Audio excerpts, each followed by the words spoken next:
నిన్న ఇది కొంచెం హైలైట్ అయిన పాయింట్ అక్రాస్ ద నేషన్ దీన్ని గమనించారు సార్. సార్ మాట్లాడేటప్పుడు హైలైట్ అయితే ఏం ఉపయోగం అండి? చేతల్లో ఉండాలి కదా, పురుషోత్తం రెడ్డి గారు శ్రీకాంత్ గారు హ్యావ్ సమ్ పేషెన్స్, వస్తాను మళ్ళీ మీ దగ్గరికి. ఈ లోపల పురుషోత్తం రెడ్డి గారు మాట్లాడతారు. పురుషోత్తం రెడ్డి గారు అందరికీ నమస్కారం. నిన్న లోకేష్ గారు ఏదైతే ప్రతిపాదించారో అది స్వాగతించాల్సిన విషయమే.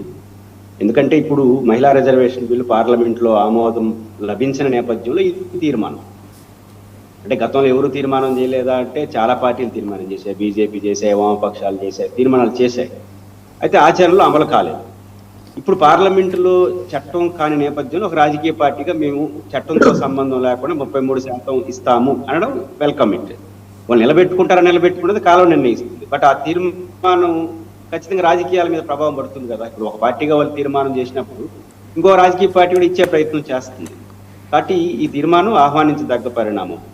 అయితే రాజకీయ పార్టీలు ప్రతి రాజకీయ పార్టీ వాళ్ళ పరిధిలో ఒక మంచి నిర్ణయాలు తీసుకున్నాయి. మహిళలు ఇప్పుడు రామారావు గారు ఉన్నప్పుడు మహిళలకు ఆస్తి హక్కులో తీసుకున్నటువంటి ఒక నిర్ణయం ఒక గొప్ప మార్పు దారితీసింది.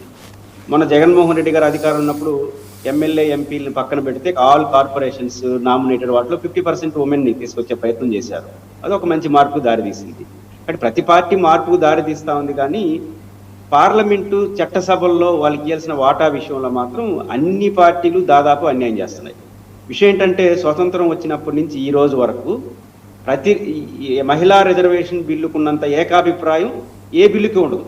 అన్ని పార్టీలు అంగీకరిస్తాయి, అందరూ కలిసి ఓడిచ్చేస్తారంట. నేను అన్ని పార్టీలు ఏకాభిప్రాయం ఉన్నటువంటి మహిళా రిజర్వేషన్ ఇన్ని రోజులు ఎందుకు పెండింగ్ పడతా ఉందంటే పైకిటికి లోపలికి